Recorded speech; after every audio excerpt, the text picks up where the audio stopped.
All right, so we're in chapter 20, and this is the final chapter in this unit. So you'll have a test after this chapter. And just like the previous chapters, they've kind of built on themselves. And we end with genetics and human inheritance. So we kind of started with reproduction, went through mitosis and meiosis, and now we're into genetics. We'll look at inheritance principles, how chromosomes break, and a little bit about detecting genetic disorders.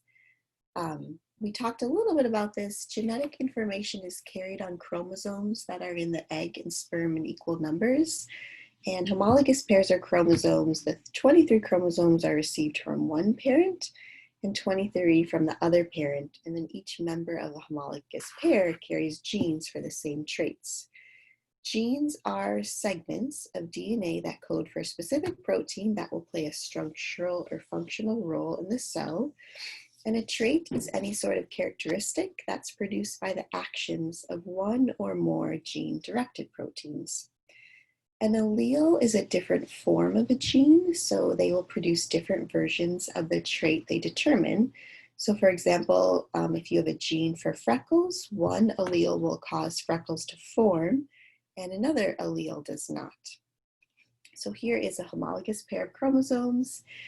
Each member carries genes for the same trait, and a gene is a segment of DNA located in a specific site on a specific chromosome that contains information for producing a particular protein or polypeptide. And then a pair of alleles is an alternative version of a gene located on a specific site of a specific chromosome. And you'll get one allele from one mother and the other from the father. The word homozygous means individuals with two copies of the same allele, and I'll go through examples of what this looks like. Heterozygous means individuals with different alleles of a given gene. And if you're listening, that was just a firework in my neighborhood, if you heard that big sound. Dominant uses the uppercase letter, example A, uppercase A, and that's when the effects of an allele can be detected regardless of the alternative allele. And a recessive allele uses a lowercase letter, and that's when the effects of an allele are masked in a heterozygous condition, and you would only get a recessive trait coming through if you were homozygous, so lowercase a, lowercase a.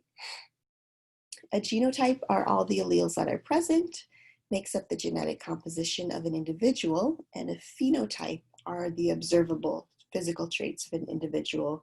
So for example, the freckled phenotype has two genotypes, uppercase F, and which would be homozygous dominant, and uppercase F, lowercase f, which would be heterozygous. So here's a look at freckles. Someone with freckles has these two alleles because the freckles are the dominant trait that will come through. If you don't have freckles, that's actually a recessive trait, so you'd be homozygous recessive for that, two lowercase. A widow's peak is a dominant trait, and if you have a straight hairline, that's the recessive trait. Unattached earlobes is the dominant trait, and if you have attached earlobes, that's the recessive trait. And if you are able to roll your tongue, that is the dominant trait, so you'll either be heterozygous or homozygous dominant for that trait. So the review of common terms, so you should know that genotypes are the alleles that are present, so uppercase F, we call that homozygous dominant, where there's two dominant alleles present because they're both uppercase, and the dominant phenotype is expressed. And in this case, that which is freckles, which is the phenotype, the observable trait. Heterozygous would be where the different alleles are present, but the dominant phenotype still is expressed because it will mask the recessive allele. So this would also give someone to have freckles. And then the homozygous recessive would have two recessive alleles present, so two lowercase letter f's. And the recessive phenotype will then be expressed. So in this case, the recessive phenotype is no freckles. Gamete formation deals with the law of segregation, where during gamete formation, the sex cell formation, the two alleles for each gene separate as the homologous chromosome moves towards opposite ends of the cell during meiosis. and each chromosome is inherited independent of the other chromosomes. So this is a look at how chromosomes are duplicated during meiosis.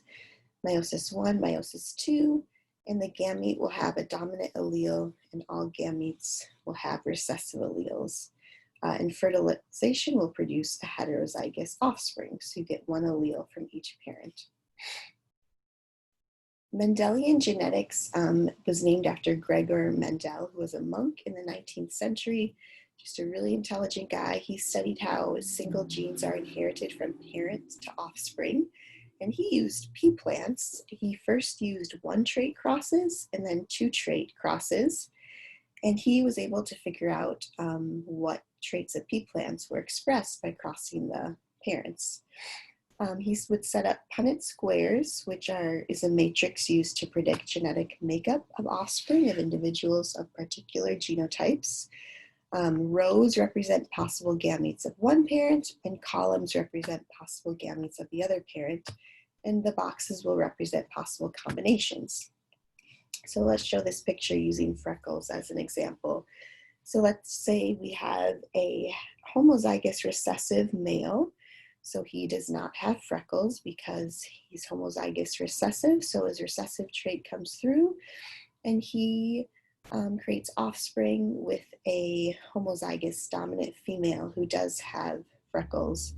So if we separate out their alleles into columns and rows, then fill in the boxes by crossing over the possibilities of their offspring, all their offspring will be heterozygous and have freckles, because when we cross the uppercase F with a lowercase f, and we get each square working our way through the Punnett square, we see that all will be heterozygous, and we know that in the heterozygous pair, the dominant allele will always dominate, so all their kids will have freckles. In a monohybrid cross, this is a cross in which both parents are heterozygous for one trait of interest, and we get a ratio of the offspring, and that ratio is seen here. There's a phenotypic ratio also of the offspring, which shows the chances of getting just a kid with freckles or without freckles. And a dihybrid cross is a cross in which both parents are heterozygous for two traits of interest. And this is the ratio we would usually get. And this is a great video to watch. It's really helpful. So please watch this genetic video as well.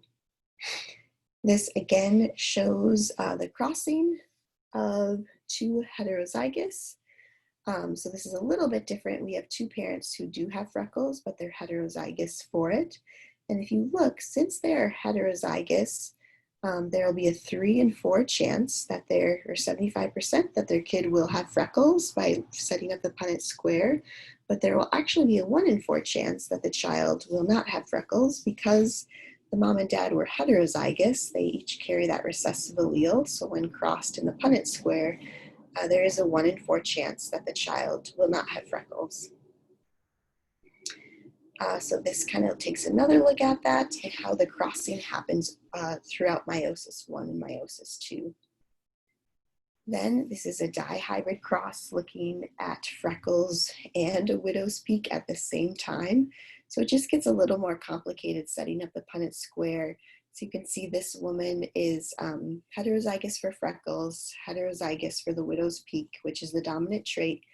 The male is the same, heterozygous for both, so they both have a widow's peak, they both have freckles, and then you can fill out the Punnett square by separating out their alleles, and you get the percentages or the ratios of how many possibilities that their kids might have a widow's peak.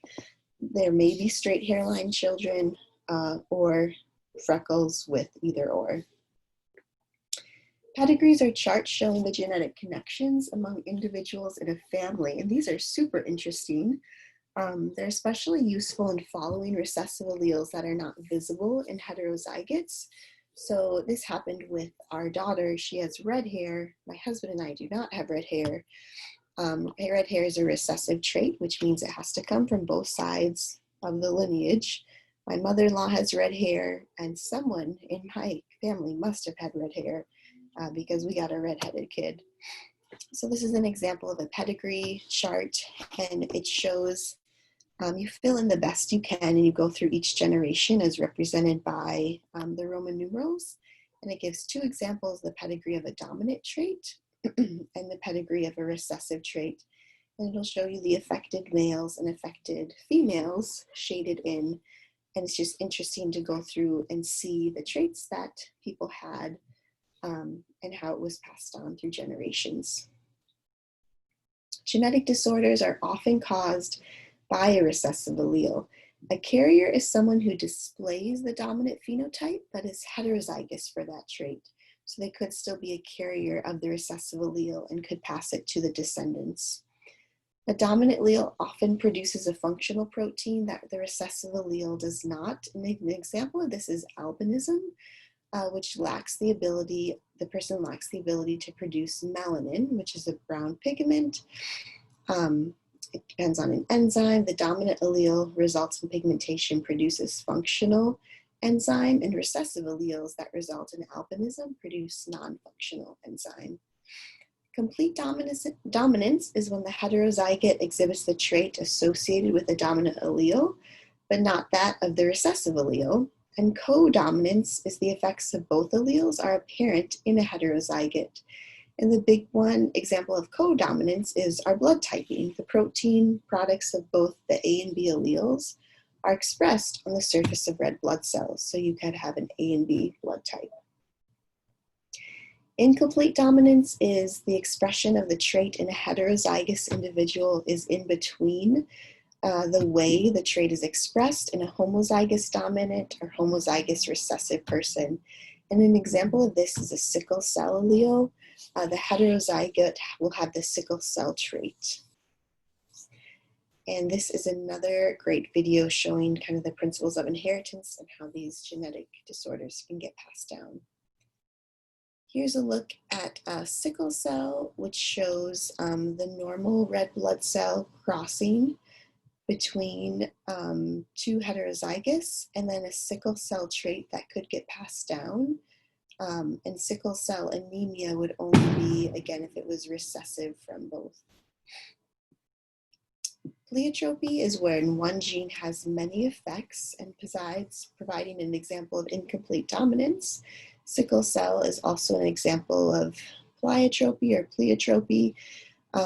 Sickle cell anemia basically causes your red blood cells to look sick and dysfunctional, and it's caused by abnormal hemoglobin effects. So without the hemoglobin, your cells aren't able to carry the oxygen to the body parts that they need to. The sickle cells can break down, clog blood vessels, and accumulate in the spleen, and it can affect really every part of the body if these cells aren't delivering oxygen adequately. So this is a look at a normal cell versus a sickle cell and the damage it can cause in the breakdown, clump and clogging blood vessels, or accumulating in the spleen.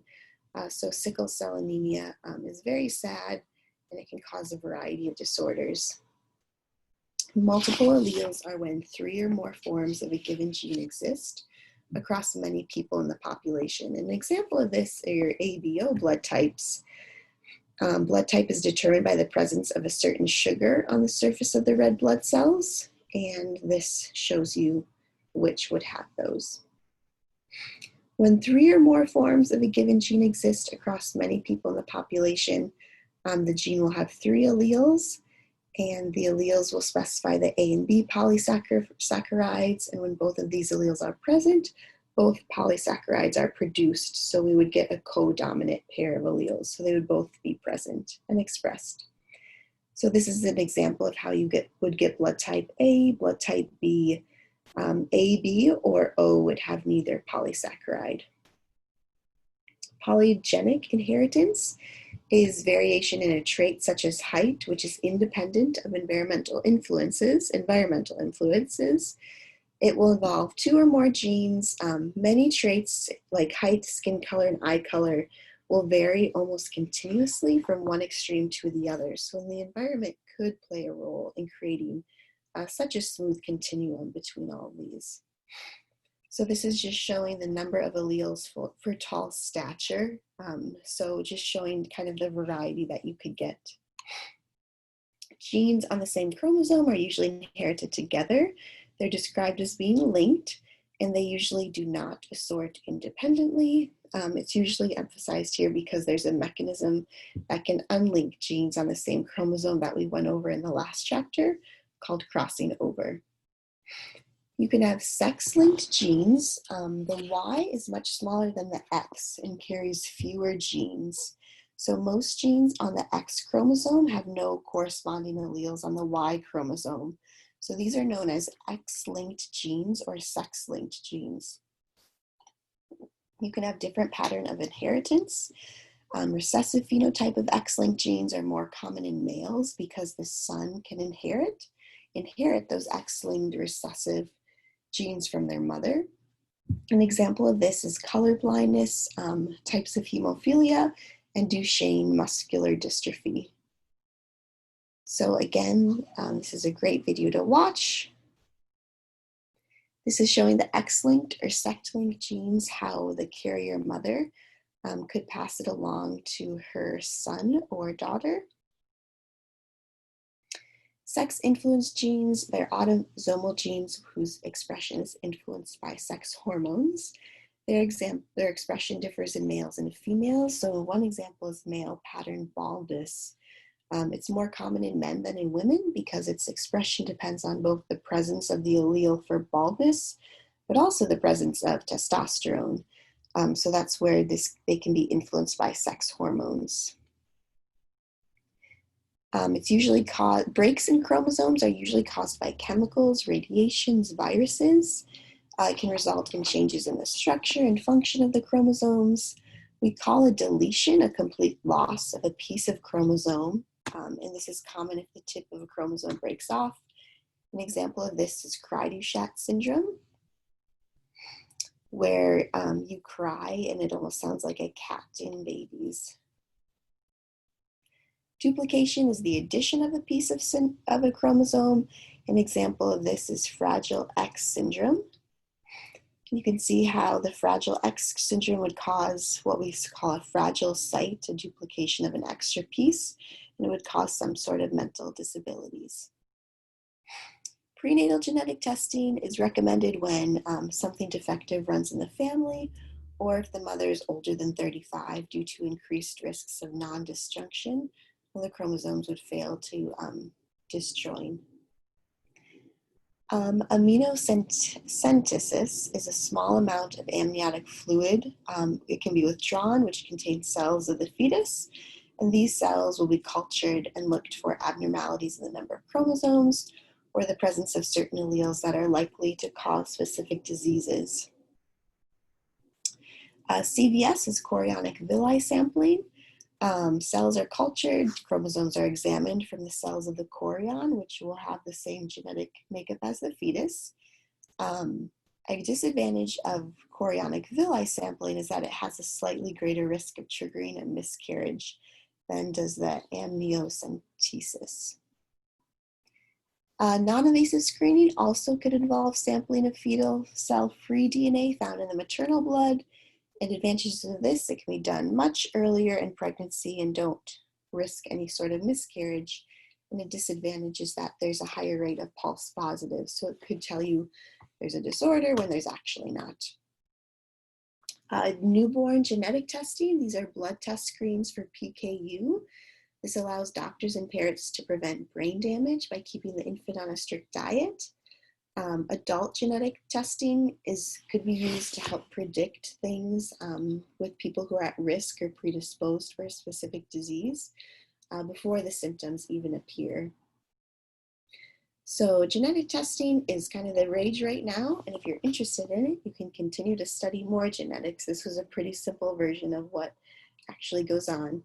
And this is the end of chapter 20, so you'll have your next exam soon. And thanks for listening.